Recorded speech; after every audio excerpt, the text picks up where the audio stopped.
أعوذ بالله من الشيطان الرجيم. بسم الله الرحمن الرحيم. قل هذه سبيلي أدعو إلى الله على بصيرة أنا ومن اتبعني وسبحان الله وما أنا من المشركين. اعوذ باللہ من الشیطان الرجیم. بسم اللہ الرحمن الرحیم. آپ کہہ دیجئے میری راہ یہی ہے، میں اور میرے فرما بردار اللہ کی طرف بلا رہے ہیں پورے یقین اور اعتماد کے ساتھ، اور اللہ پاک ہے اور میں مشرکوں میں نہیں. سورہ یوسف آیت نمبر 108. أشهد أن لا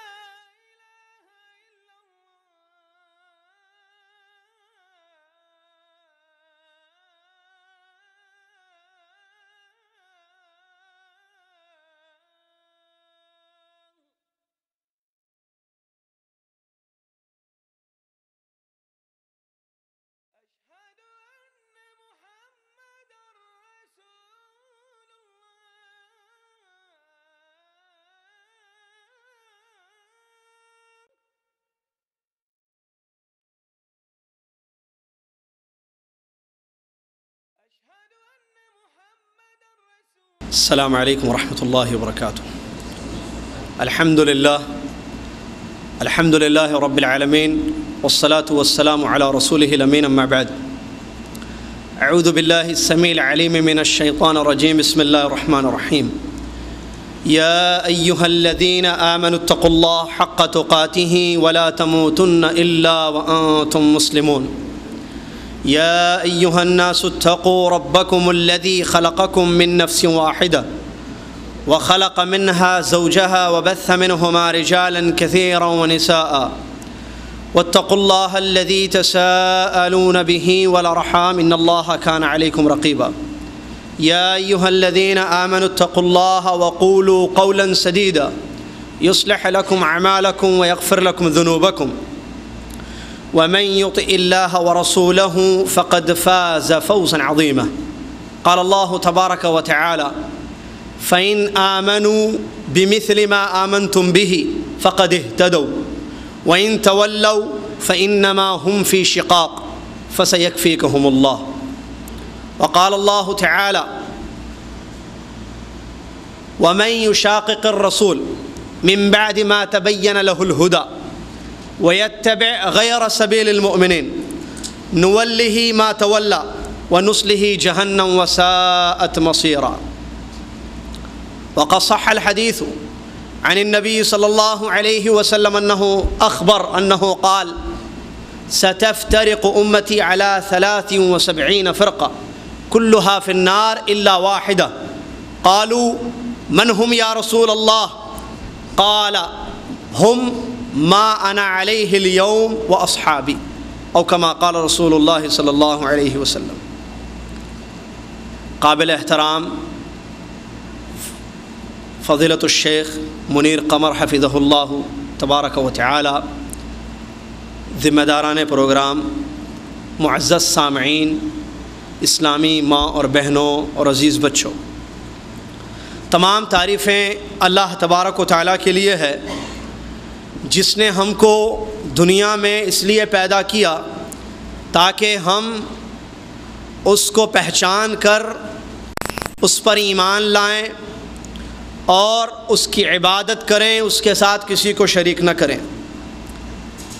اسی غرض کے لیے آسمان سے اس نے کتابیں نازل کی اور ہر قوم و ملت میں ایک نبی اور رسول کو مبعوث کیا تاکہ اتمام حجت ہو جائے اور بندوں کو ان کے مقصد زندگی کے بارے میں خبر ہو جائے.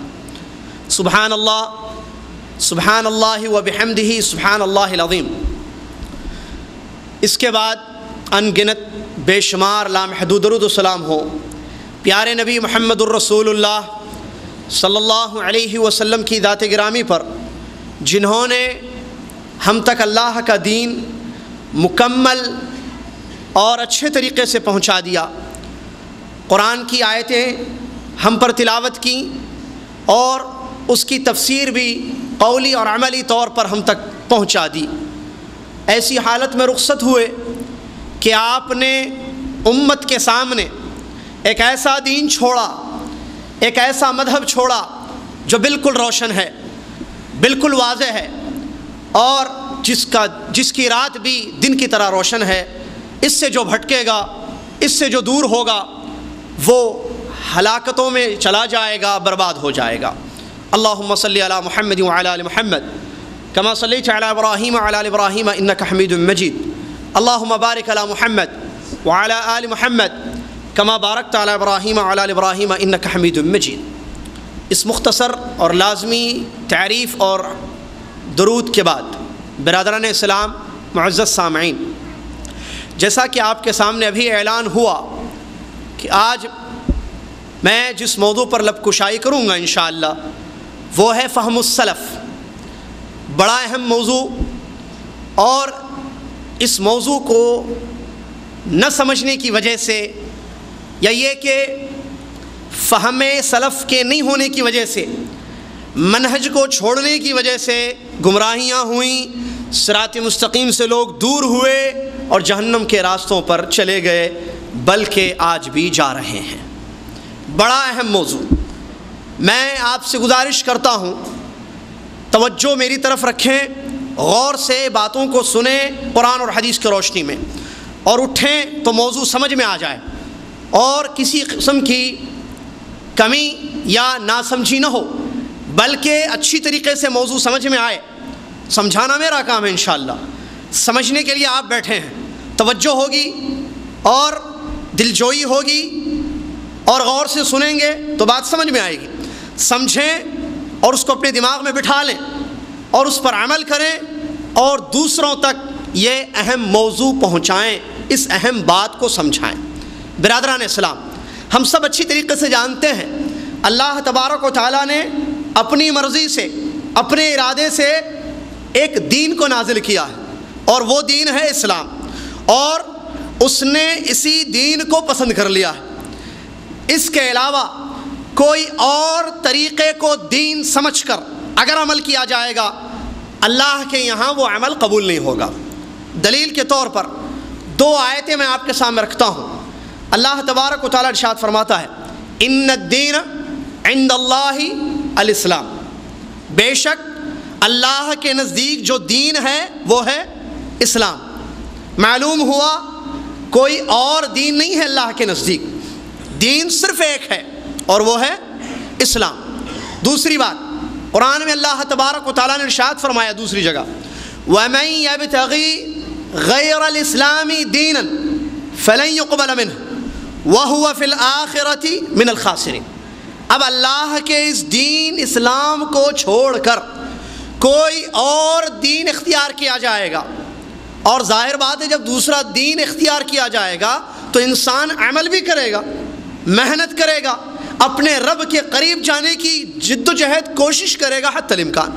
فلن يقبل منہ، اعلان ہوا اسلام کو چھوڑ کر کسی اور دین کو اپنا کر عمل ہو تو ایسی صورت میں ہرگز وہ عمل اللہ کے یہاں قبول نہیں کیا جائے گا، بلکہ وَهُوَ فِي الْآخِرَةِ مِنَ الْخَاسِرِينَ۔ ایسا آدمی جس نے اسلام کو نہیں گلے لگایا، اسلام کو نہیں اپنایا اور عمل کیا، قیامت کے دن نقصان اٹھائے گا۔ دو آیتیں، صاف بات سمجھ میں آ گئی کہ برحق دین اسلام ہے، اور یہ زیادہ سمجھانے کی بات نہیں ہے، آپ جانتے ہیں اور آپ سب الحمدللہ مسلمان ہیں۔ اب سوال یہ پیدا ہوتا ہے اس اسلام کی بنیاد کس چیز پر رکھی گئی ہے؟ اسلام میں اگر لینا چاہوں، آپ لینا چاہیں، یا آج کے ہمارے بہت سارے سعودی عرب میں دعوت سینٹرز کے ذریعے اللہ کی توفیق کے بعد اور دعات کی کوششوں کے بعد جو لوگ اسلام میں داخل ہو رہے ہیں جوق در جوق، یہ لوگ اگر یہ سوال کریں مجھے اسلام کہاں سے ملے گا، سچا دین میں کہاں سے لوں گا، تو صرف اس کا ایک ہی جواب ہے جو پوری قرآن کی آیتوں میں اگر آپ تلاش کریں تو یہی جواب، اور اللہ کے نبی علیہ الصلوۃ والسلام کی احادیث میں بھی وہی جواب، اور وہ یہ ہے کہ اسلام نام ہے اللہ کی کتاب کا اور محمد الرسول اللہ صلی اللہ علیہ وسلم کی سنت کا۔ نبی علیہ الصلوۃ والسلام کی مشہور حدیث جو بہت سارے لوگ جانتے ہیں، اس میں یہ بات بتائی گئی ہے، ترکت فیکم امرین، میں 2 چیزیں چھوڑ کر جا رہا ہوں، جب تک اے میرے صحابہ، اے میرے ساتھیوں، تم ان دونوں چیزوں پر جمے رہو گے، ان دونوں چیزوں کو پکڑے رہو گے تو تم کامیاب ہو جاؤ گے، گمراہی سے اپنے آپ کو بچا لو گے۔ ایک اللہ کی کتاب اور دوسرا میرا طریقہ، سنتی، کتاب اللہ و سنتی، اللہ کی کتاب اور نبی محمد صلی اللہ علیہ وسلم کی سنتیں۔ اور یہ بات بھی ہم سب جانتے ہیں، اور بارہا پروگرامز میں علماء کی زبانی کتابوں کے اوراق میں ہم نے پڑھا اور سنا کہ دین کی بنیاد 2 چیزیں ہیں، قرآن اور حدیث، قرآن اور حدیث۔ لیکن ایک تیسرا اہم سوال ہوتا ہے جو موضوع ہے آج کے میرے درس کا، محاضرے کا، کہ ہم اللہ کی کتاب کو اور نبی محمد مصطفیٰ صلی اللہ علیہ وسلم کی حدیثوں کو کیسے سمجھیں۔ یہ ہے اصل سوال، کیونکہ آپ اس خوش فہمی میں مبتلا نہ رہیں، یا میں اس خوش فہمی میں مبتلا نہ رہوں کہ مسلمانوں میں ایسے بھی لوگ ہیں جو اللہ کی کتاب کو نہیں مانتے، سب مانتے ہیں، سب کہتے ہیں، سب دلیلیں لیتے ہیں قرآن کی آیتوں سے، اور کوئی ایسا بھی نہیں ہے جو یہ کہے کہ نبی علیہ الصلوۃ والسلام کی حدیثیں میں نہیں مانتا، نبی علیہ الصلوۃ والسلام کی سنتوں سے مجھے کوئی لگاؤ نہیں ہے۔ مانتے ہیں سب، قرآن کو بھی حدیث کو بھی، لیکن سوال یہ ہے کیسے مانتے ہیں، سوال یہ ہے کیسے سمجھتے ہیں، سوال یہ ہے کہ منہج کیا اپنایا ہوا ہے، سوال یہ ہے کہ فہم کیا ہے۔ آئیے اس اہم سوال کا جواب ہم قرآن اور حدیث کی روشنی میں تلاش کریں۔ اگر ہم نے قرآن میں اس کا جواب تلاش نہیں کیا، حدیثوں میں اس کا جواب تلاش نہیں کیا، اور یہ سمجھے کہ اللہ نے افلا تعقلون کہا، افلا تفقہون کہا، کیا تم سمجھتے نہیں ہو، تو ہم اپنے دماغ سے قرآن کو بھی سمجھیں گے، ہم اپنے دماغ سے حدیثوں کو بھی سمجھیں گے، تو اس میں کوئی شک نہیں ہے کہ ہم گمراہ ہو جائیں گے۔ اگر پیمانہ سمجھنے کے لیے راستہ منہج ہم نے دماغ کو بنایا، رائے، دماغ، عقل، کہ میری عقل جیسے مجھے اللہ کی کتاب سمجھائے گی، میری عقل میں نبی علیہ الصلوۃ والسلام کا حدیث کا مفہوم جیسے آئے گا میں ویسے عمل کروں گا، تو گمراہی ہوگی۔ اس کے لیے وہ ایک حدیث سنن ابو داؤد کی میرے خیال سے کافی ہے سمجھانے کے لیے۔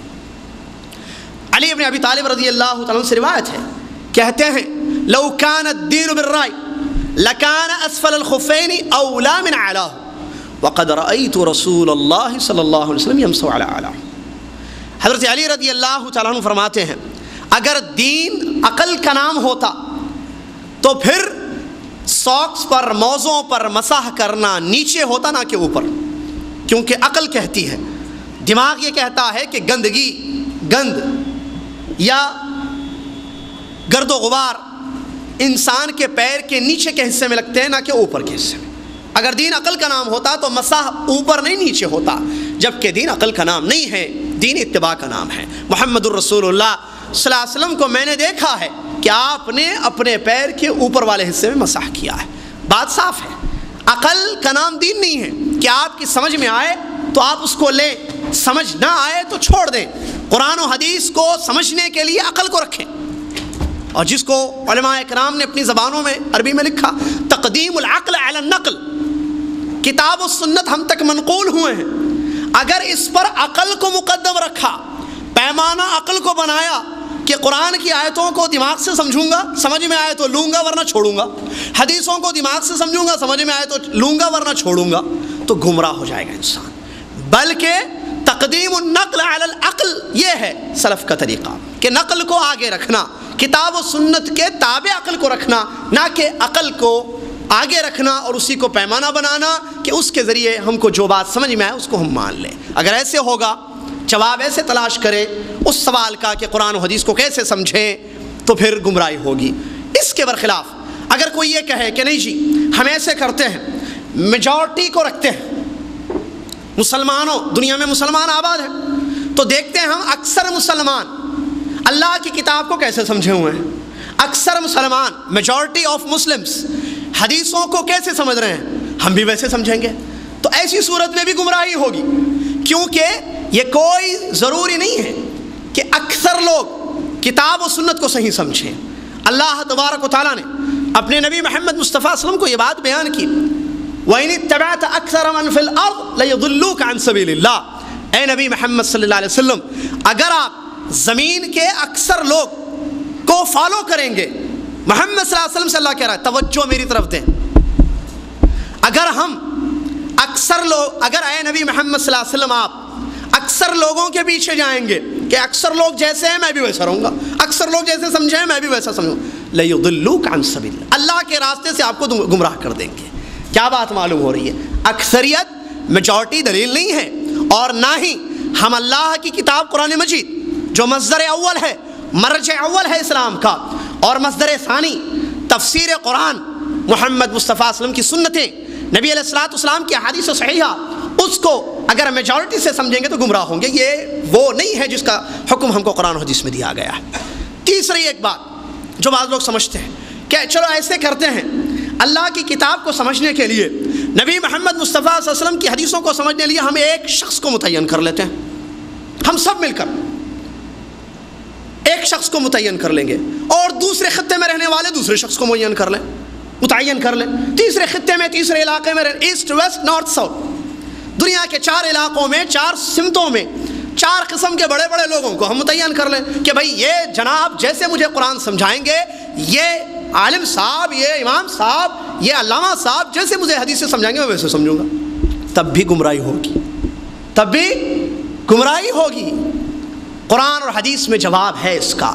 اللہ نے ایسے ہی نہیں چھوڑ دیا کہ جاؤ جیسے چاہے اللہ کی کتاب کو سمجھو، جیسے چاہے دلیلیں لو اللہ کی کتاب سے، نبی علیہ الصلوۃ والسلام کی حدیثوں سے جیسے چاہے دلیلیں لو، اور منہج جو چاہے اپنا لو، نہ، ہرگز نہیں، بلکہ قرآن کی آیتوں میں اللہ تبارک و تعالیٰ نے خود اس بات کا ہم کو پابند کیا ہے کہ ہم اللہ کی کتاب کو، نبی علیہ الصلوۃ والسلام کی حدیث کو صحابہ اکرام رضوان اللہ علیہم اجمعین کے طریقے پر سمجھے، ان کے فہم پر سمجھے، اور کتاب و سنت پر عمل کرنے کے لیے ان کا منہج، ان کا راستہ اپنائیں۔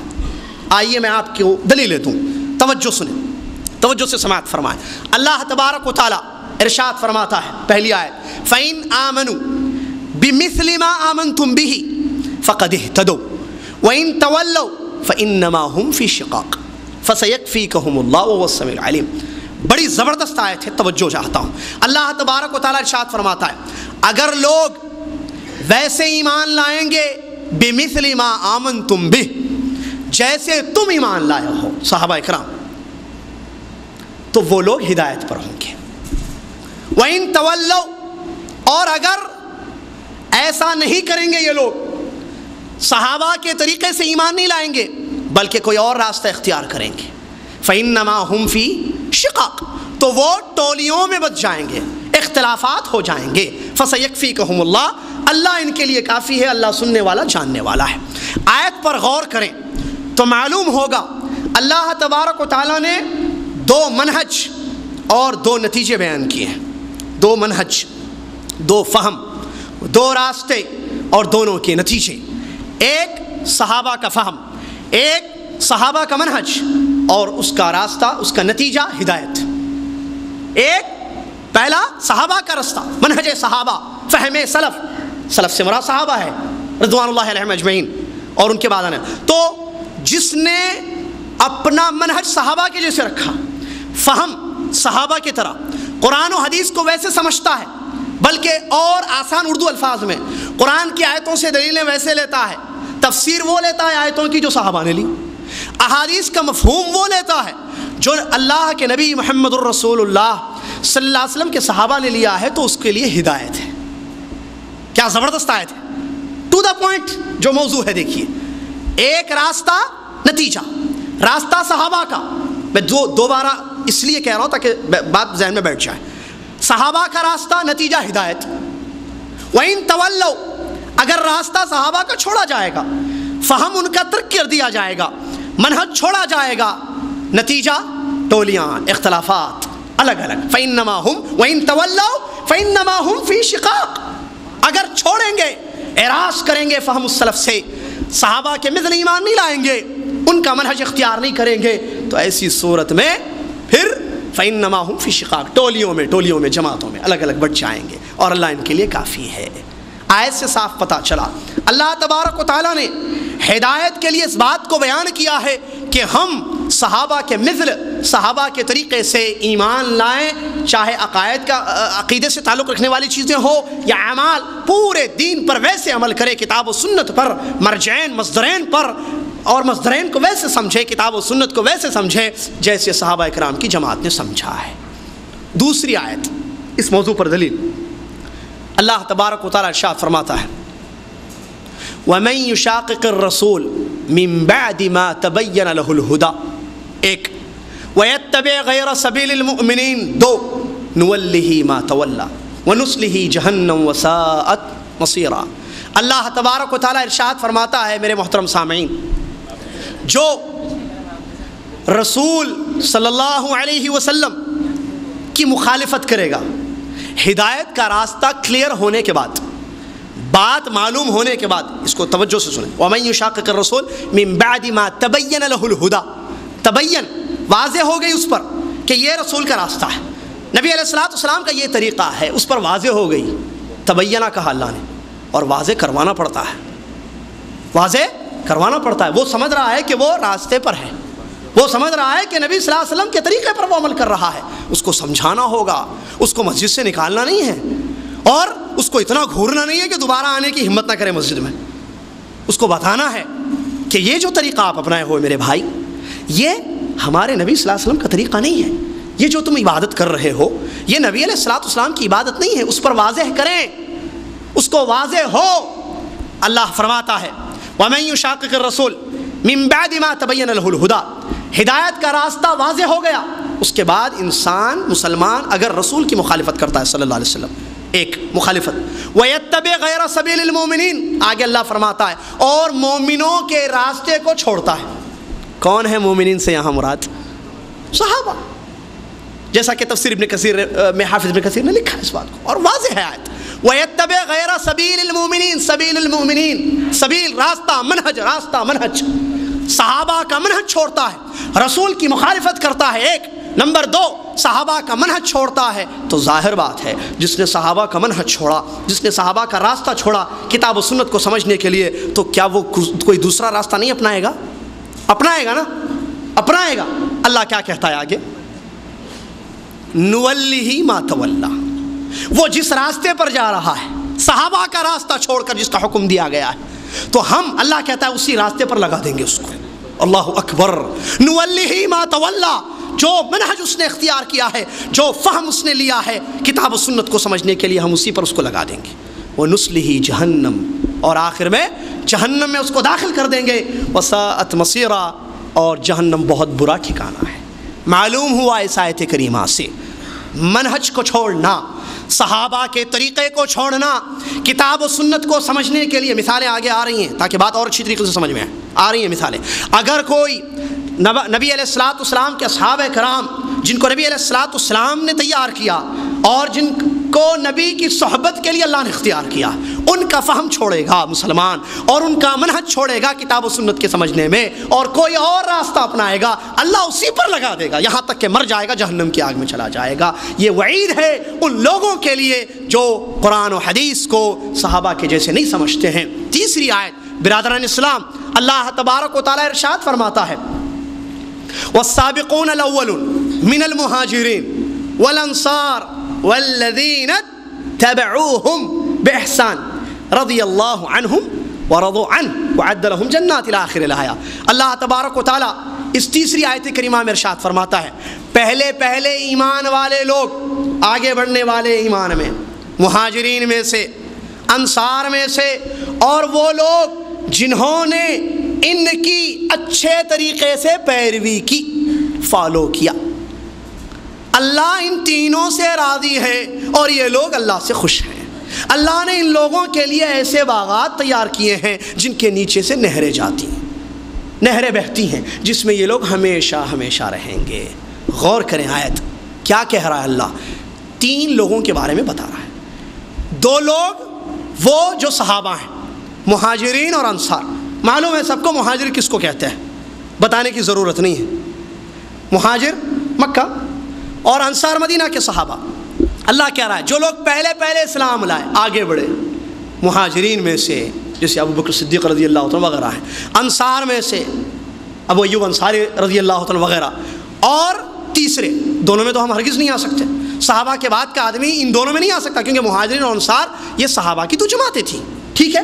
والذین اتبعوہم بإحسان، اللہ کہہ رہا ہے اور ان کی پیروی ان کے بعد جنہوں نے اچھے طریقے سے کی، ان کی پیروی مہاجرین اور انصار کی، یعنی صحابہ کے طریقے سے رہے وہ، قرآن کی آیتوں سے دلیل لینے کے لیے، تفسیر میں یا احادیث کا مفہوم سمجھنے میں کیوں نہ ہو، دین پر عمل کرنے میں، اعتقاد میں، عمل میں، ہر چیز میں ان لوگوں نے ان صحابہ اکرام کی پیروی کی، ٹھیک ہے۔ تو کیا فائدہ؟ اللہ کی رضا، اللہ ان سے راضی، اللہ ان سے راضی، رضی اللہ عنہ، اللہ ان سے راضی۔ ہم سمجھتے ہیں نا کہ رضی اللہ عنہ خاص ہے صحابی کے لیے، صحابہ کے لیے یہ خاص ہے، لیکن یہ دعا اور اللہ رب العالمین کی رضا، اللہ کی خوشنودی ہر اس قیامت تک آنے والے مسلمان کو مل سکتی ہے جس نے کتاب و سنت کو سمجھنے کے لیے صحابہ کا فہم لیا، کتاب و سنت پر عمل کرنے کے لیے صحابہ کا منہج اختیار کیا۔ اللہ تبارک و تعالیٰ اعلان کرتا ہے رضی اللہ عنہم، ان تینوں قسم کے لوگوں سے اللہ راضی ہے، ایک مہاجرین، دوسرے انصار، تیسرے میں ہم اپنے آپ کو شامل کر سکتے ہیں۔ قیامت تک آنے والا ہر مسلمان اس تیسری جماعت میں اپنے آپ کو، جماعت مطلب الگ نہیں ہے، بات سمجھانے کے لیے جماعت کا لفظ استعمال کیا جا رہا ہے، ان تیسری قسم کے لوگوں میں اپنے آپ کو شامل کر سکتا ہے، کیونکہ وہ آج کوئی بھی صحابی نہیں ہے، نہ قیامت تک کوئی صحابی آ سکتا ہے۔ سب کو معلوم ہے صحابی کا ڈیفینیشن کیا ہے، صحابی کس انسان کو کہتے ہیں۔ تو والذین اتبعوہم بإحسان، جنہوں نے ان کی اچھی طریقے سے پیروی کی، اچھے طریقے سے ان کے راستے پر عمل کیا، تو اللہ تبارک و تعالیٰ ان تینوں قسم کے لوگوں سے راضی ہے، نہ صرف راضی ہے، نہ صرف خوش ہے، بلکہ ان کے لیے اللہ نے ایسی جنتیں تیار کی ہیں کہ جن کے نیچے سے نہریں بہتی ہیں، اور اتنا ہی نہیں بلکہ ان جنتوں میں ان کو ہمیشہ کے لیے رکھا جائے گا۔ کیا سمجھ میں آئی بات؟ 3 آیتیں پڑھی گئیں قرآن مجید کی، ایک آیت کافی، تینوں آیتوں میں مطلب ایک ہے۔ اگر ہم چاہتے ہیں کہ ہم کو ہدایت ملے، صراط مستقیم، اور قرآن میں سورہ فاتحہ میں معلوم ہے اہدنا الصراط المستقیم موجود ہے آیت، اور ہم روزانہ ہر نماز میں، نہ صرف ہم بلکہ دنیا کا ہر مسلمان اپنی نماز میں، چاہے وہ جماعت کے ساتھ والی نماز میں ہو یا سنت، بہرحال پڑھتا ہے، سب یہ دعا کرتے ہیں اہدنا الصراط المستقیم، اللہ سیدھا راستہ دکھا، اللہ صراط الذین انعمت علیہم، اللہ ان کا راستہ دکھا جن پر تو نے انعام کیا ہے، غیر المغضوب علیہم ولا الضالین، نہ مغضوب علیہ یہود ولا الضالین نصارہ، ان کا راستہ نہیں، بلکہ اللہ انعام یافتہ لو۔ تو یہ جو اللہ سے مانگ رہے ہیں ہم، اللہ تبارک و تعالیٰ نے پہلی آیت جو میں نے پیش کی سورہ بقرہ کی، اس میں اللہ تبارک و تعالیٰ نے یہ بات بیان کی ہے، یاد ہے آپ کو انشاءاللہ، کہ تم اگر صحابہ کے جیسے ایمان لاؤ گے تو ہدایت پر ہوگے، منہج صحابہ کا اپناؤ گے تو ہدایت جس کو مانگتے ہو تم نمازوں میں یہ تم کو نصیب ہوگی۔ اور دوسری بات جو معلوم ہوئی دوسری آیت سے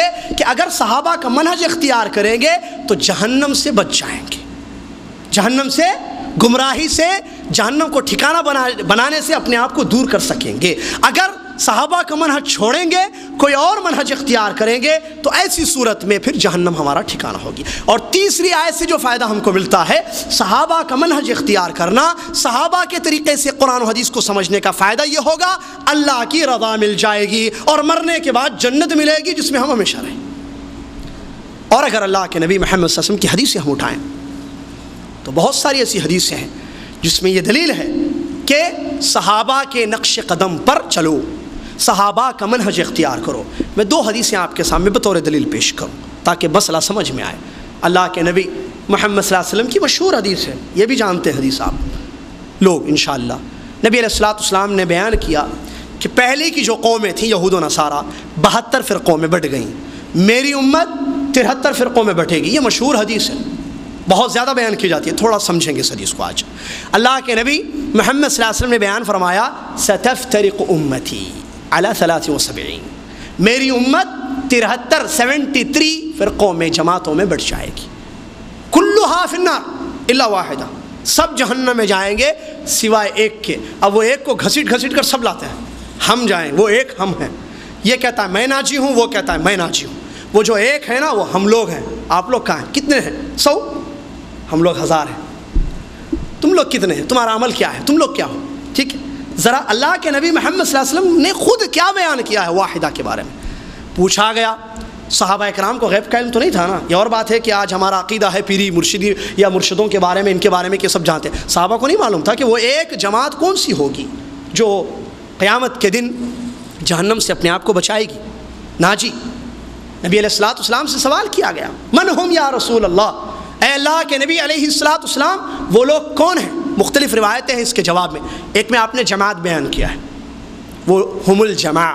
اور ایک روایت جس کو میں نے شروع میں خطبہ مسنہ کے بعد آپ کے سامنے پیش کیا، اس میں نبی علیہ الصلوۃ والسلام نے ارشاد فرمایا ہم ما انا علیہ اليوم و اصحابی، انڈرلائن اصحابی کو. وہ لوگ کون ہوں گے، کیسے ہوں گے؟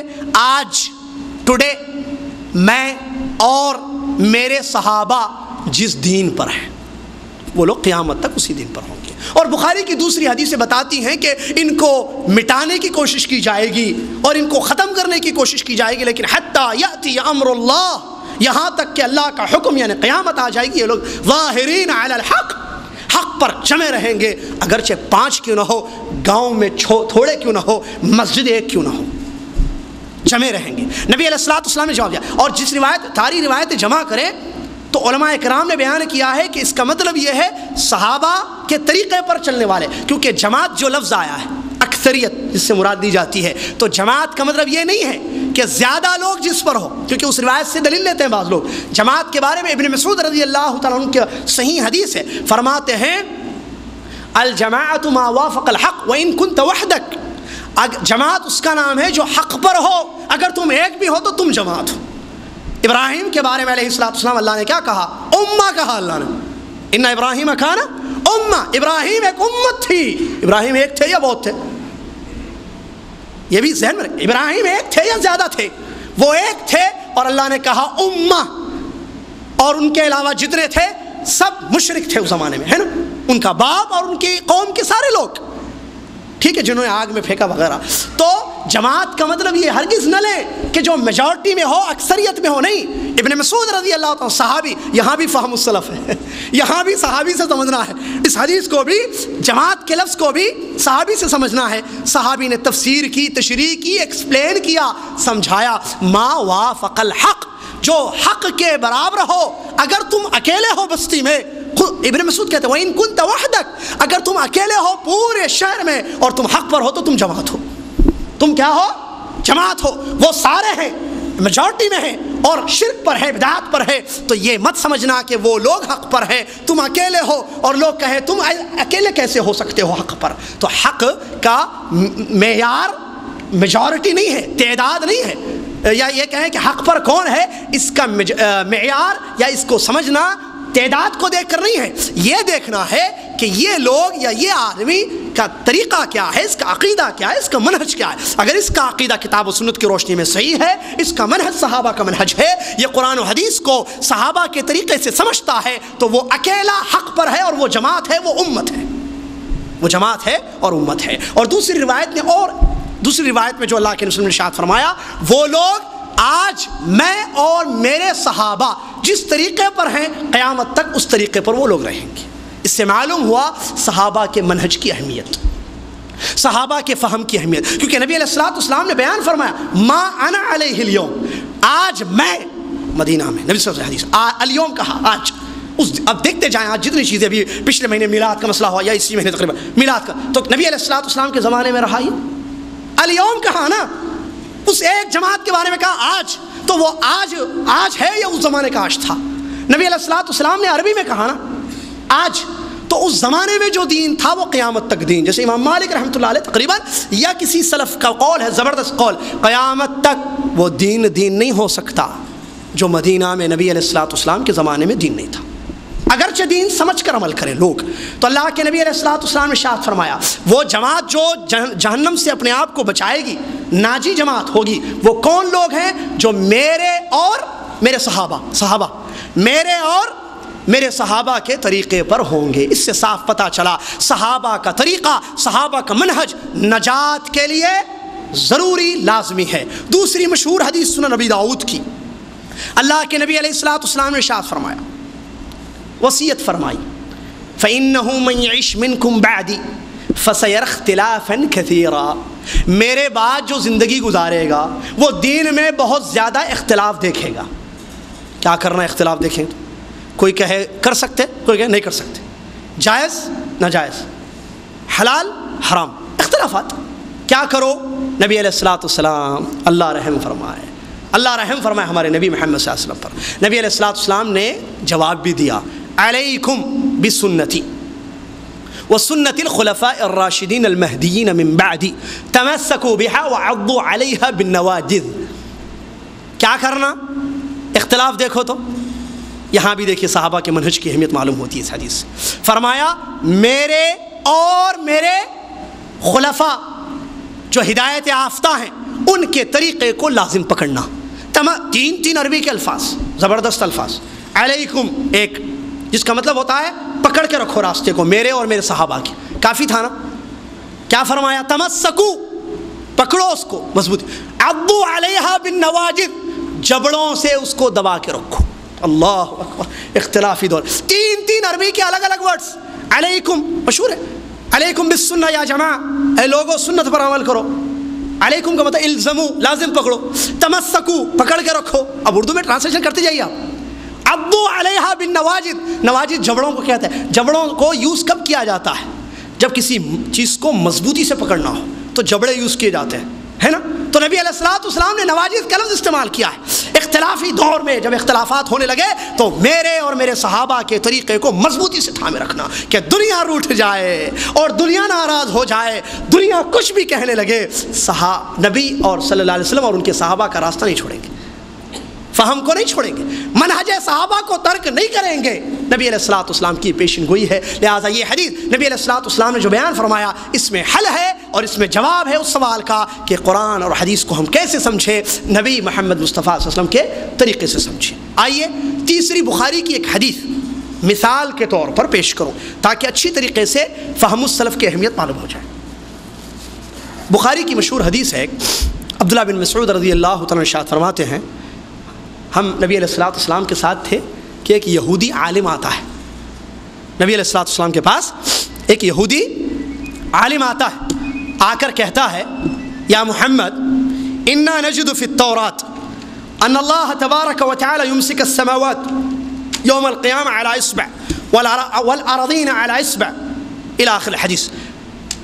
کہتا ہے یہودی عالم کہ اے محمد صلی اللہ علیہ وسلم، ہم تورات میں جو ان کی کتاب ہے آسمان، یہ لکھا ہوا پاتے ہیں کہ تورات میں یہ لکھا ہے کہ قیامت کے دن اللہ تبارک و تعالیٰ ساتوں زمینوں کو اپنی ایک انگلی پر اٹھائے گا، ساتوں آسمانوں کو۔ تورات میں ہم نے یہ چیز دیکھی کہ ساتوں آسمانوں کو اللہ قیامت کے دن ایک انگلی پر اٹھائے گا اپنی، اور ساتوں زمینوں کو ایک انگلی پر اٹھائے گا، اور شجر پہاڑوں کو ایک انگلی پر اٹھائے گا، اور درختوں اور نباتات کو ایک انگلی پر اٹھائے گا، اور کہے گا انا الملک، میں بادشاہ ہوں، میں بادشاہ ہوں۔ نبی علیہ السلام نے اس یہودی عالم کی یہ بات سن کر ہنسنے لگے۔ نبی علیہ السلام نے کیا کیا؟ ہنسے، ہنسے نبی علیہ السلام۔ اس کے بعد ایک آیت کی تلاوت فرمائی، وما قدر اللہ حق قدرہ، اللہ کی جیسی قدر کرنی تھی ویسے ان لوگوں نے قدر نہیں کی۔ اس کے بعد کی آیت پڑھی جس میں اللہ تبارک و تعالیٰ نے ارشاد فرمایا کہ اللہ تبارک و تعالیٰ اپنے دائنے ہاتھ میں آسمان و زمینوں کو اٹھائے گا قیامت کے دن۔ اب ایک سوال ہے یہاں پر، نبی علیہ السلام نے یہودی کی بات سن کر آپ صلی اللہ علیہ وسلم ہنسنے لگے، ہنسنے کی وجہ کیا تھی؟ آج میں آپ بیٹھ کر سوچیں گے، سوچیں، آپ بولیں گے اب یہودی عالم نے کہا، اب اس کا جواب کیا ہے؟ نبی علیہ السلام آج سے 1400 سال پہلے، ٹھیک ہے، مدینہ کا واقعہ، صحابہ موجود تھے، ہم کو نہیں معلوم آج۔ اگر ہم ابن مسعود کے اس قول کو تھوڑی دیر کے لیے روکتے ہیں جو بخاری کی حدیث میں آیا ہے، متن میں ابن مسعود نے بتا دیا ہے ہنسنے کی وجہ، سمجھ میں آ رہی بات؟ اگر ہم صحابہ کا منہج چھوڑیں، بھائی اپنے دماغ سے سمجھو تو قرآن و حدیث کو، تو آپ کیا سمجھیں گے؟ بھائی ہنسے کیوں؟ آپ بولو دیکھیں گے میرے خیال سے بھائی اللہ اس نے کیا کہا یہودی نے؟ انگلیاں، اللہ ایک انگلی پر آسمانوں کو اٹھائے گا، دوسری انگلی پر زمینوں کو، تیسری انگلی پر شجر اور حجر کو، پہاڑوں کو، نباتات کو اٹھائے گا۔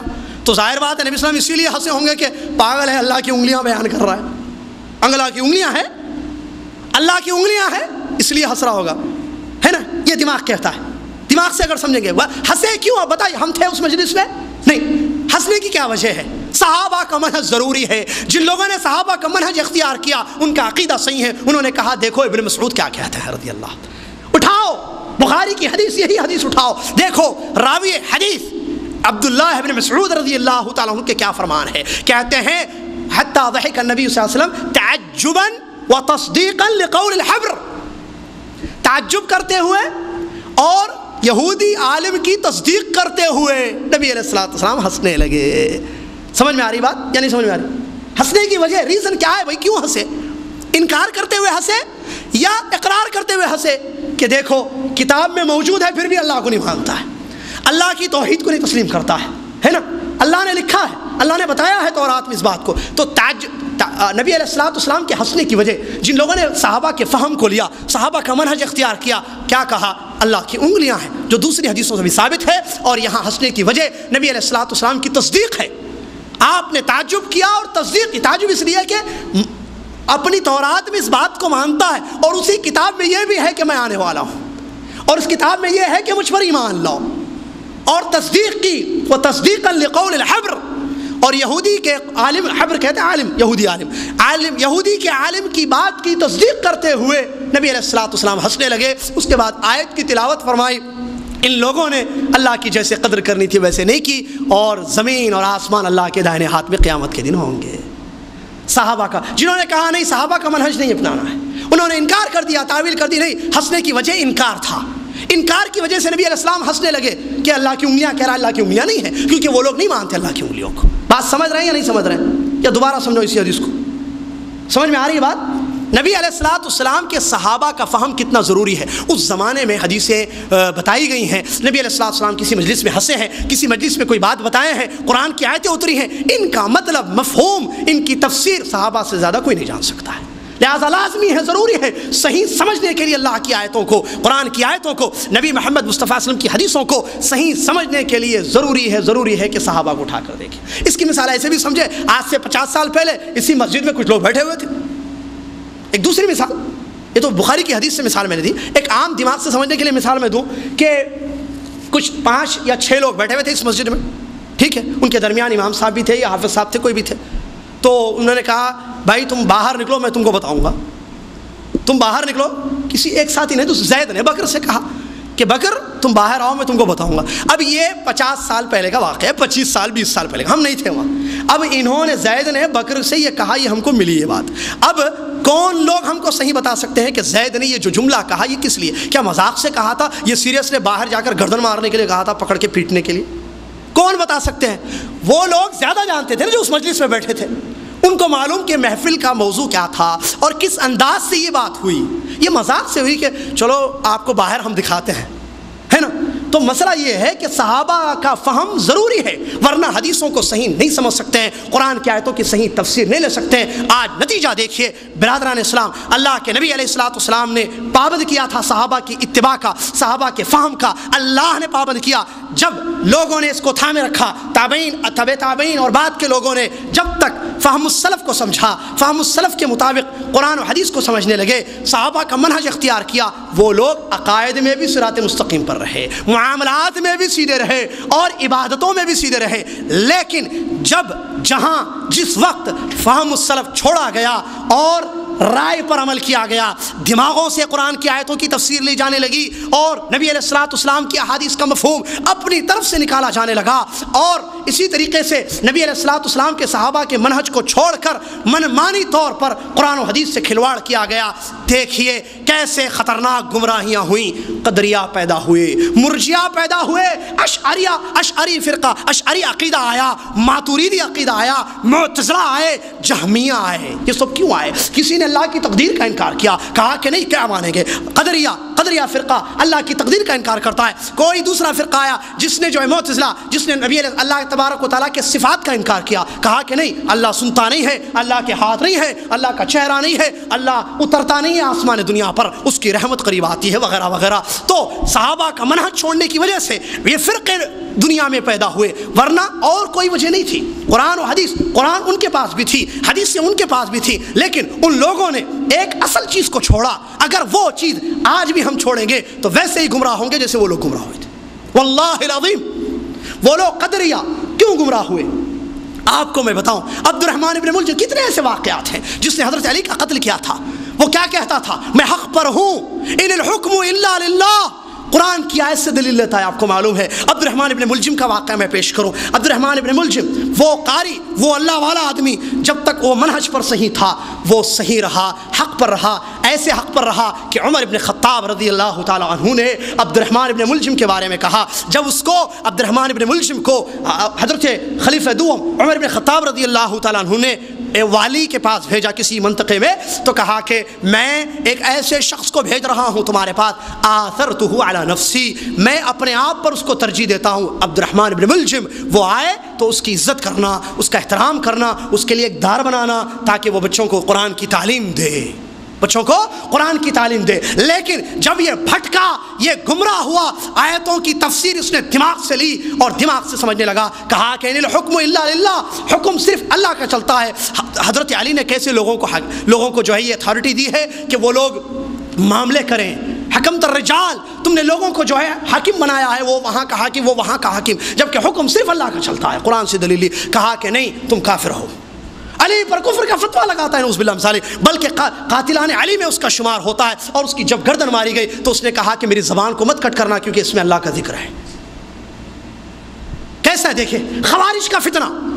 کتنی ایسی مثالیں میں آپ کو دوں میرے بھائیوں. یہ سب فہم السلف کو چھوڑنے کا نتیجہ ہے, قرآن کی آیتوں سے منمانی کرنے کا نتیجہ ہے. قرآن کی آیتوں سے دلیل ان الحکم الا للہ, حکم اللہ کا چلتا ہے. حالانکہ صحابہ سمجھا رہے, ابن عباس اس کو سمجھا رہے رضی اللہ تعالیٰ عنہ. دوسرے تم آیت کا غلط مطلب لے رہے ہو. بلکہ حضرت علی کا مشہور جملہ ہے, مشہور جملہ, بڑا اچھا جملہ انہوں نے کہا, کلمۃ حق ارید بها الباطل. کلمہ اللہ کا جو کلام ہے وہ حق ہے, لیکن اس سے جو ارادہ لیا جا رہا ہے, اس سے جو مطلب لیا جا رہا ہے وہ غلط ہے. سبحان اللہ, سمجھ رہے بات کو, کتنی بڑی بات. اسی طریقے سے دیکھیے خوارج آئے, آپ کو معلوم ہے حدیث میں, بخاری کی حدیث ہے, نبی علیہ السلام فرماتے ہیں مال غنیمت آپ تقسیم کر رہے ہیں, ٹھیک ہے, غزوہ تبوک کے بعد تقریباً جہاں تک مجھے یاد آ رہا ہے. تو نبی علیہ السلام مال غنیمت تقسیم کر رہے ہیں. ایک آدمی آتا ہے, بڑی داڑھی والا, کلے اس کے گال ابھرے ہوئے, پیشانی چوڑی اس کی یا ابھری ہوئی روایت, آ کر کہتا ہے اعدل یا محمد, اے محمد انصاف کرو. اور نبی علیہ السلام فرماتے ہیں اگر میں انصاف نہ کروں تو پھر کون انصاف کرے گا. تو نبی علیہ السلام اس کے بارے میں کہتے ہیں, وہ جب جا رہا تھا, کہ اس کے پیچھے ایک ایسی جماعت آئے گی جو دین سے ایسے نکلیں گے جیسے تیر کمان سے نکلتا ہے. عمر کہہ رہے ہیں اجازت دے, گردن مار دو اس کی. نبی علیہ السلام نے منع کیا. تو خوارج نکلے, اور آپ کو معلوم ہے ان کا عقیدہ, بڑا گناہ کرنے والا کافر, اسلام سے باہر. ایک مرتبہ جھوٹ بولے کوئی, ایک مرتبہ گالی دے, کبیرہ گناہ, بڑا گناہ کرنے والا, آؤٹ آف اسلام. دیکھو کیسے سمجھے, دماغ سے سمجھے. صحابہ کا کیا یہ منہج ہے, اہل السنہ والجماعہ کا جو آج منہج ہے, جو صحابہ کا منہج ہے الحمدللہ, جس پر جمع ہوئے ہیں الحمدللہ, آج دنیا میں کہیں بھی ہو ہیں وہ لوگ. تو صحابہ کا منہج چھوڑنے کا یہ نتیجہ. پھر ادھر قدریہ آئے, مرجیہ آئے, انہوں نے کہا اعمال ایمان, عجیب عجیب. آپ چیک کیجئے سارے فرقوں کو, فرق الضالہ, جو اسلام میں نئے نئے فرقے اٹھے, گمراہ ہوئے, جادہ سے ہٹ گئے, صراط مستقیم سے ہٹ گئے. کیوں ہٹے بھائی؟ کیا قرآن کو نہیں مانتے تھے وہ لوگ؟ کہ نبی علیہ السلام کی حدیث کو نہیں مانتے تھے؟ مانتے تھے, لیکن مطلب دماغ سے لیتے تھے. آیتوں کا مطلب دماغ سے لیتے تھے, حدیثوں کا مفہوم دماغ سے لیتے تھے. اور کسی نے عقائد میں اپنے آپ کو گمراہ کر دیا, کسی نے اور دوسرے ابواب میں اپنے آپ کو گمراہ کر دیا. برادران اسلام, معلوم ہوا جڑ یہ ہے کہ منہج کو اختیار کرنا. اگر صحیح منہج اختیار نہیں کیا جائے گا, قرآن و حدیث کو صحابہ کے طریقے سے نہیں سمجھا جائے گا, گمراہیاں پکی ہوں گی. اور چلتے جائیے, لوگ ایسے بھی آئے جنہوں نے دماغوں سے قرآن کی آیتوں کو لیا, کہا کہ, اور حدیثوں کو. اللہ نے کہا دخان قرآن میں کہ دھواں آئے گا. اب دھوئیں کا مطلب کیا ہے؟ یہ آج کل کی پیداوار ہماری. قرآن و حدیث کو دماغ سے سمجھ. قرآن کی آیت میں اللہ نے کہا دھواں نکلے گا. یہ دھواں کیا ہے معلوم ہے آپ لوگوں کو؟ پٹرول. قیامت کی نشان. اب پیٹرول سے پیچھے دھواں نکلتا تو یہ دھواں, تفسیر دیکھیے دماغ سے, کیا صحابہ میں کسی نے یہ بیان کیا؟ نہیں. اور کسی نے کہا نبی علیہ الصلوۃ والسلام نے دجال کے بارے میں بیان کیا ہے, دجال آئے گا فتنے پھیلائے گا. کہاں آیا ہے؟ نہیں, اب تک نہیں آیا.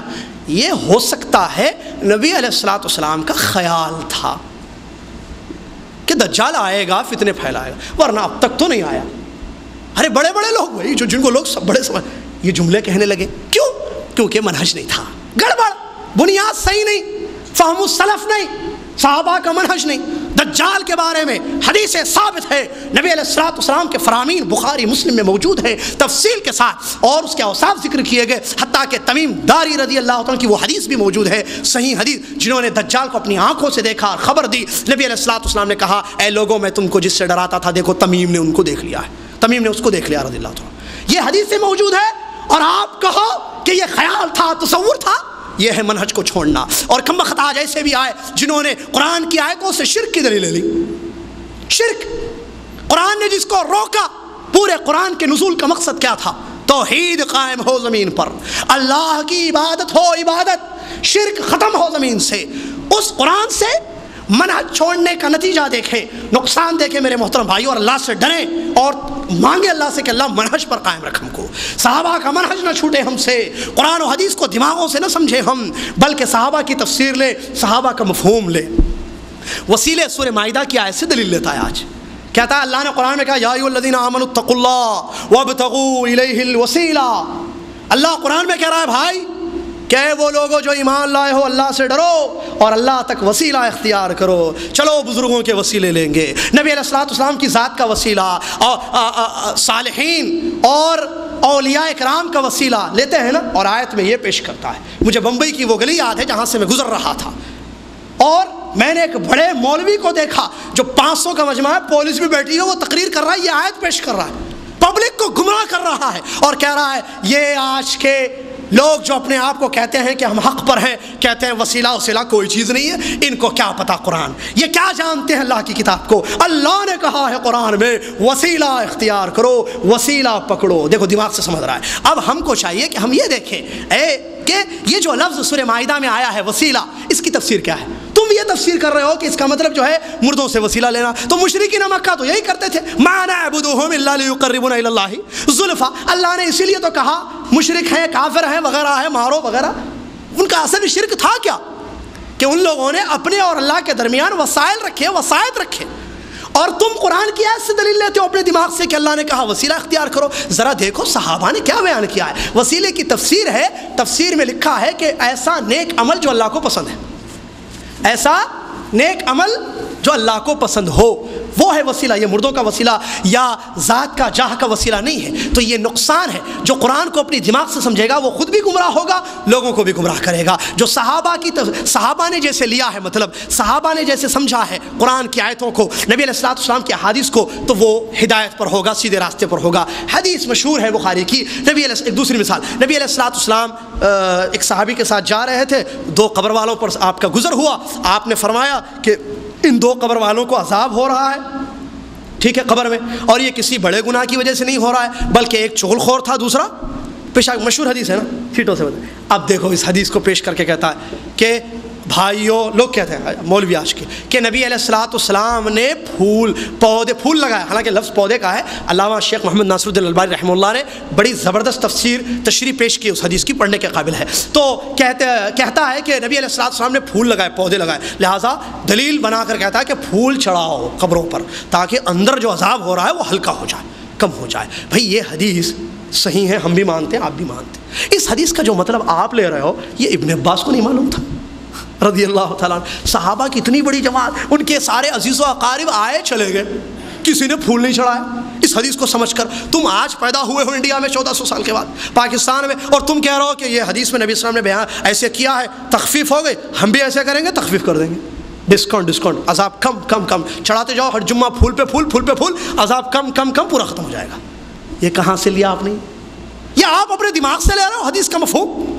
نبی علیہ الصلوۃ والسلام کے صحابہ نے نہیں سمجھا اس کو, آپ اس حدیث کا یہ مطلب لے رہے ہو.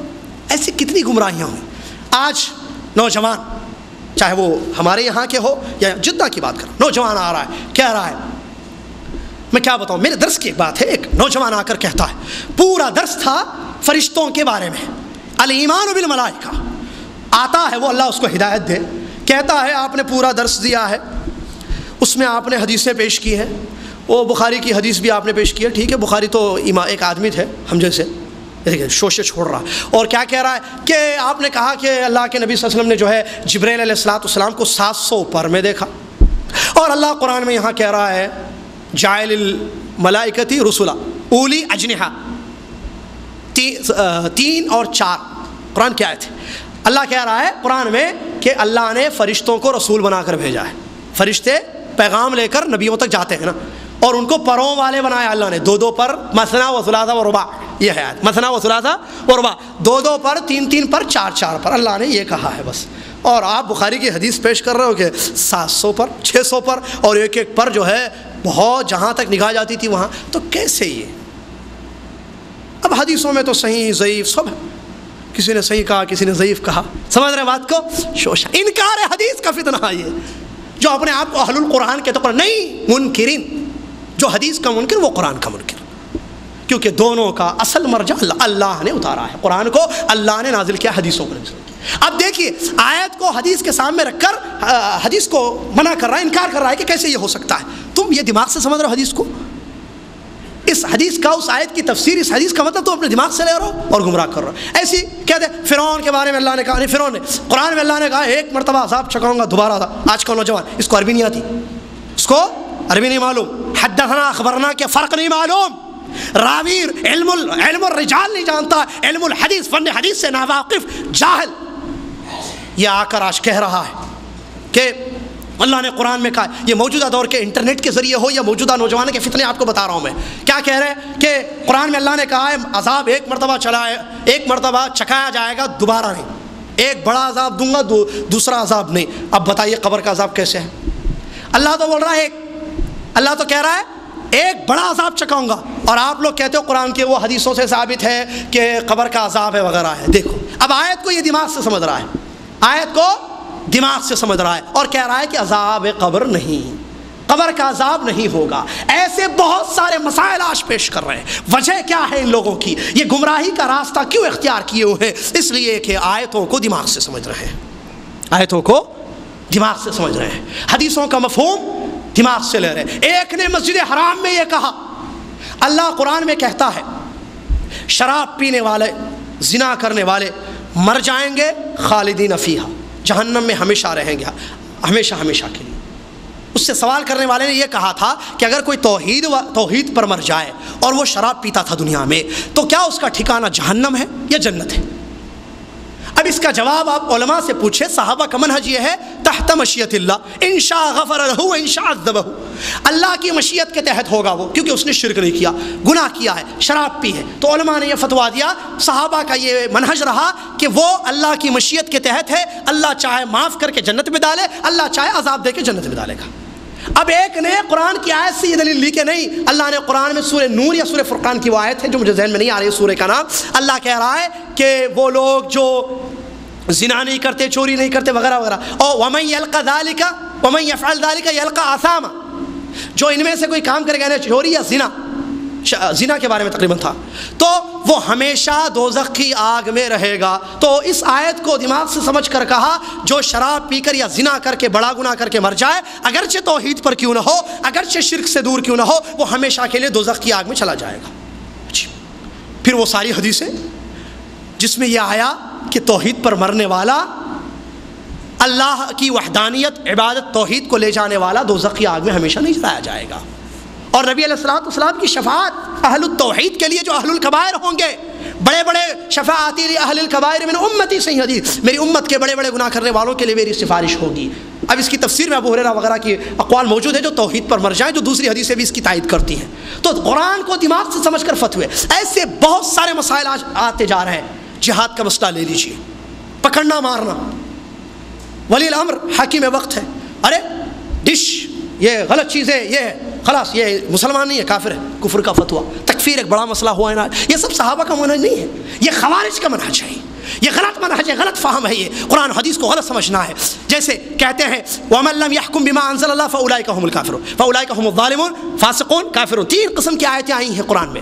جو اللہ نے جو حکم دیا ہے، اللہ نے جو فیصلے کیے ہیں اس کے مطابق جو فیصلے نہیں کرتا ہے دنیا میں وہ فاسق ہے۔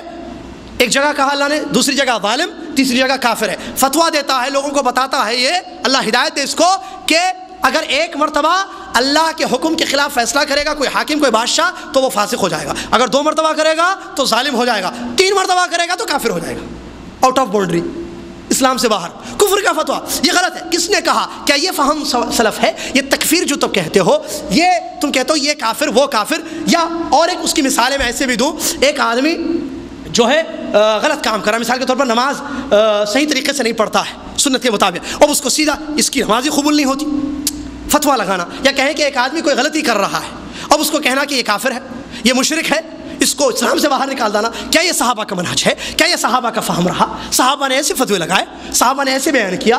نہیں۔ اس لیے ہر چیز میں ضرورت ہے فہم السلف کی، ہر چیز میں منہج صحابہ دیکھنا ہے، چیک کرنا ہے کہ صحابہ نے کیسے سمجھا قرآن حدیث کو، کیا ہم اس طریقے سے سمجھ رہے ہیں؟ اگر نہیں سمجھیں گے تو گمراہ ہوں گے۔ آج کتنے بڑے بڑے پرابلمس، کتنی بڑی بڑی پریشانیاں ایک ایک موضوع کو لے کر دیے۔ جہاد کا مسئلہ دیکھیے، جہاد کے بارے میں کیسے کیسے عقیدے، پکڑو مارو، قرآن میں اللہ نے کہا پکڑو چھپ کے رہو، پکڑو مارو، ہندو کو پکڑنا مارنا کاٹنا، جہاں ملے کاٹنا، اچھا رہو کیسا بھی رہو، پکڑنا کاٹنا، یہی جہاد ہے۔ جہاد کا مفہوم آج کیا ہے اور کیسا اس کا، کیا صحابہ کا فہم ایسا رہا؟ کیا صحابہ نے ایسے سمجھا جہاد کو؟ قرآن میں جس جہاد کا ذکر ہے، حدیثوں میں جس جہاد کا ذکر ہے، اس کے لیے کیا کنڈیشنز ہے، کیا شروط ہے، کیا اصول ہے، جو کتاب و سنت کی روشنی میں علماء کرام نے درج کیے ہیں، تصنیف کی۔ علامہ البانی رحمۃ اللہ رحم فرمائے کیسی زبردست تفصیل سے انہوں نے لکھا ہے اپنی کتاب میں کہ جہاد کے لیے ان چیزوں کا ہونا ضروری ہے۔ آج دماغ سے ان کو سمجھا جا رہا ہے، قرآن کی سورہ انفال کی آیتوں کو دماغ سے سمجھ کر کہ ظاہری معنی لے کر اس کا فتووں پر فتوے دیے جا رہے ہیں کہ کاٹنا مارنا ضروری ہے وغیرہ وغیرہ۔ کہنے کا میرا مقصد، یہ مثالیں ہیں، پوائنٹ میرا یہ ہے جو بتانا ہے کہ فہم السلف ضروری ہے نجات کے لیے۔ اگر ہم چاہیں سیدھے راستے پر ہو تو ضروری ہے ہم کتاب و سنت کو ویسے سمجھیں جیسے صحابہ نے سمجھا ہے، تفسیر اور مفہوم وہ لیں جو صحابہ نے لیا ہے۔ اور اس کی وجہ یہ بھی ہے جیسا کہ علماء نے ذکر کیا ہے، ہم اہل التنزیل، وہ لوگ اس زمانے میں رہے جس زمانے میں قرآن اترا، وہ لوگ اس زمانے میں تھے جس زمانے میں یہ حدیثیں پیش ہوئی۔ نبی علیہ الصلوۃ والسلام پر جب قرآن کی آیتیں اترتی تھیں، اس زمانے کے لوگ کون ہیں؟ صحابہ۔ نبی علیہ الصلوۃ والسلام حدیثیں جب بتاتے تھے، ایسے کرو ایسے، بہت ساری حدیثیں کس کے سامنے بیان ہوئی ہیں؟ صحابہ۔ اور وہ اہل اللغہ ہیں، اہل فصاحہ و بلاغہ، عربی زبان فصیح بلیغ جاننے والے، آیتوں کا مطلب مفہوم معنی اس کی تفسیر ہم سے زیادہ سمجھنے والے وہ لوگ، لہٰذا وہ ہم سے زیادہ دین سمجھتے ہیں، ان کے طریقے پر سمجھنا ضروری ہے۔ اسی طریقے سے چونکہ یہ لوگ شاگرد رہے اللہ کے نبی محمد صلی اللہ علیہ وسلم کے، قرآن کی تعلیم صحابہ کو کس نے دی؟ جواب، نبی محمد صلی اللہ علیہ وسلم۔ کس نے سمجھایا قرآن کی آیتیں؟ صحابہ کو۔ تفسیر کس نے بتائی؟ نبی صلی اللہ علیہ وسلم نے۔ حدیثیں نبی علیہ الصلوۃ والسلام نے کس کو سکھائیں؟ صحابہ کو جو حدیثیں ملی، جو حدیثوں کو انہوں نے سمجھا عمل کیا، سکھانے والے ان کے معلم ان کے مدرس کون تھے؟ محمد صلی اللہ علیہ وسلم۔ کیا ان کی تعلیم میں کوئی غلطی ہو سکتی ہے؟ ہاں، بعد میں لوگ گڑبڑ کر سکتے ہیں، یہ ذرا اندر کی باتیں میں بتا رہا ہوں۔ آپ پوچھتے کیا بات ہے؟ وہ بھی مولوی، یہ بھی مولوی، یہ کہتا ہے یہ کرنا نہیں ہے، وہ کہتا ہے کرنا نہیں ہے۔ اس کو صحابہ کا منہج نہیں پڑھایا گیا ہے، اس کو تعلیم دینے والے میں گڑبڑ ہو سکتی ہے، لیکن صحابہ کو جنہوں نے تعلیم دی وہ محمد الرسول اللہ صلی اللہ علیہ وسلم، جن پر وحی اترتی تھی وہاں کوئی خلل نہیں تھا، کوئی گڑبڑ نہیں ہو سکتی تھی۔ لہٰذا آج بھی مدرسوں میں ہو یا کہیں بھی جو صحابہ کے منہج پر تفسیر حدیث وغیرہ پڑھایا جاتا ہے، وہ بچے وہی منہج لے کر نکلتے ہیں اور وہی منہج دنیا میں پھیلاتے ہیں۔ اور جن کو منہج ہی غلط دیا جائے، فاؤنڈیشن شروع سے، ارے یہ حدیث ہے نا مول صاحب، بخاری کی حدیث پڑھ رہا ہے، نہیں یہ اس کا مطلب دوسرا ہے، دوسری حدیث پڑھو تم، یہ آیت کی تفسیر ابن کثیر نے لکھی ہے نا، یہ نہیں اس کا مطلب دوسرا ہے، اس کا مطلب دوسرا ہے، مطلب پڑھو یہ ہمارے طریقے کے ہٹ کرے، یہ ان کا طریقہ ہے، پڑھو۔ منہج بچپن سے فاؤنڈیشن گڑبڑ کیا، اب وہ عالم مولوی بن کر نکلتا ہے اور سمجھتا ہے کہ میں حق پر ہوں۔ اللہ جب ہدایت دیتا ہے تو پھر وہ بولتا ہے جو بولنا چاہیے۔ ایسے لوگ موجود ہیں جن کو اللہ نے ہدایت دی اور انہوں نے کہا، تعجب کی بات ہے بخاری کی یہ حدیثیں ہم کو نہیں معلوم تھی، ہم خاندانی جو ہے علماء، ہمارا خاندان عالم، ہمارے چاچا عالم، ہمارے دادا عالم، ہمارے باپ عالم، اور ہم نے پڑھا اور یہ کہا کہ وہ حدیث نہیں مانوں گا میں جو حدیث میرے طریقے پر نہ ہو۔ جوش میں آ کر اتنے جملے کہہ دیے. اور جب اللہ نے ہدایت دی تو غور کیا, تعجب کیا, منہج سب سمجھ میں آ گیا, صحابہ کا منہج اپنا لیا, کہا کہ تعجب ہوتا ہے اس زندگی پر ہماری, جب ہم کو یہ منہج کلیئر نہیں تھا, ہم پڑھ چکے ہیں, درس دے چکے ہیں, لیکن یہ حدیث ایسے لگتا ہے یہ حدیث ہم نے پڑھی ہی نہیں ہے, ہمارے سامنے سے گویا کہ نہیں. بلوغ المرام کی حدیث ہے, بلوغ المرام کی صاحب محدث بلوغ المرام کی حدیث ہے, چچا کے پاس جاتے, وہاں جاتے, کیا ہے یہ حدیث ہے, کہا نہیں یہ حدیث ہمارے طریقے کے خلاف ہے.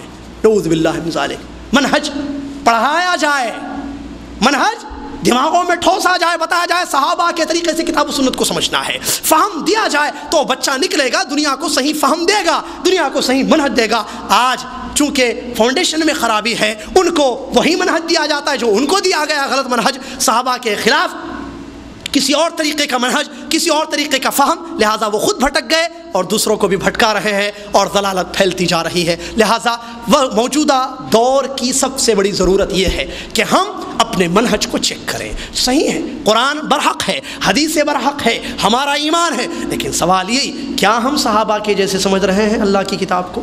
کیا ہم صحابہ کے جیسے قرآن کی حدیثوں کو سمجھ رہے ہیں, نبی علیہ السلام کی حدیث کو سمجھ رہے ہیں؟ اگر سمجھ رہے ہیں تو ہدایت ہے, رضا ہے, اللہ کی رضا ہے اور انشاءاللہ کامیابی ہے. اگر منہج ہمارا ویسا نہیں ہے تو ایسی صورت میں پھر گمراہی ہوگی, جیسے قدریہ گمراہ ہوئے, مرجیہ, معتزلہ اور دوسرے اشعری, اشاعرہ یا ماتریدی فرقے سے تعلق رکھنے والے, عقیدے سے تعلق رکھنے والے لوگ گمراہ ہوئے. لہٰذا ضروری ہے کہ اس مسئلے کو ہم سمجھیں, اور اس سلسلے میں الحمدللہ کتابیں موجود ہے, یہ کوئی نئی بات نہیں ہے. علماء اکرام نے ہند و پاک کے ہو یا عربی علماء ہو, کتابوں میں تفصیل کے ساتھ اس بات کو لکھا ہے کہ منہج بہت زیادہ ضروری ہے قرآن و حدیث کے سمجھنے میں. میرے خیال سے بات سمجھ میں آ چکی ہے, اور اسی کے ساتھ میں اپنی بات کو روکتا ہوں اور اللہ سے آخر میں یہ دعا کرتا ہوں, اللہ تبارک و تعالیٰ اس اہم موضوع کو سمجھنے کی توفیق عطا فرمائے. اللہ تبارک و تعالیٰ ہمیں اس بات کی توفیق دے کہ جیسے تو نے کہا ہے ویسے ہم تیرے صحابہ جن کو تو نے اختیار کیا, نبی محمد صلی اللہ علیہ وسلم کی صحبت کے لیے, ان کے طریقے سے ہم دین کو سمجھیں. اللہ تبارک و تعالیٰ سے تجھ سے دعا ہے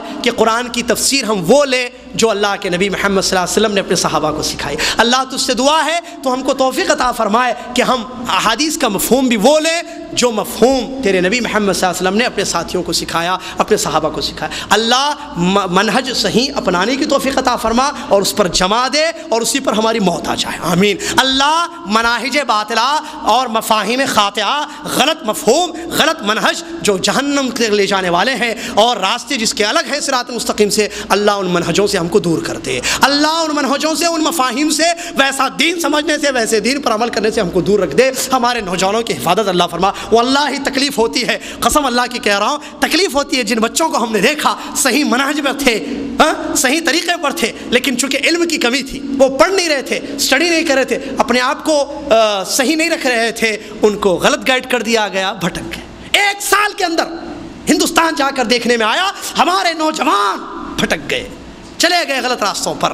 کہا کہ نہیں, ہمارا نام صرف مسلمان ہے, کوئی اور ہمارا نام نہیں ہے. سارے نام بدعتی نام, سارے نام کفری نام, اور عقیدے غلط, جو بیعت نہیں کرے گا وہ کافر ہو کر مرے گا, نعوذ باللہ. واللہ العظیم یہ عقیدے آنکھوں سے میں نے دیکھے, کانوں سے میں نے سنے. ان نوجوانوں کے مہدی پٹم وغیرہ کے, جن نوجوانوں کو ہم نے 1 سال پہلے دیکھا تھا صحیح تھے, گڑبڑ نہیں تھی عقیدوں میں, اور ان کی زبانوں سے غلط باتیں نہیں نکلتی تھی, صحیح باتیں نکلتی تھی, لیکن منہج غلط دکھا دیا گیا, غلط راہ, غلط وے دکھا دیا گیا. اسلام کو سمجھنے کے لیے گمراہ ہو گئے اور آج کفر کے فتوے لگا رہے ہیں, آج بھٹک گئے صراط مستقیم سے. لہذا بچائیے اپنے آپ کو, اپنے گھر والوں کو غلط راہوں سے, غلط منہجوں سے اور غلط افکار سے, غلط مفاہیم سے. سیدھا منہج دیں اور صحیح راستے پر جما کے رکھیں. اس کے لیے اسٹڈی کریں. علماء کرام ماشاءاللہ آپ کے شہر میں موجود ہیں, اللہ جزائے خیر شیخ منیر قمر حفظہ اللہ کو, ان سے استفادہ کریں اور اپنے آپ کو اس پر جما کے رکھیں اور ہر قسم کی گمراہیوں سے اللہ کی پناہ طلب کریں. اللہ سے دعا ہے اللہ تبارک و تعالیٰ جو کچھ کہا گیا ہے, اللہ تبارک و تعالیٰ مجھے پہلے, اس کے بعد دوسروں کو, سب کو سمجھنے کی توفیق عطا فرما. اللہ رب العالمین ہم کو اس پر عمل پیرا ہونے کی بھی توفیق عطا فرما دے, آمین. وآخر دعوانا الحمد للہ رب العالمین. والسلام علیکم ورحمۃ اللہ وبرکاتہ.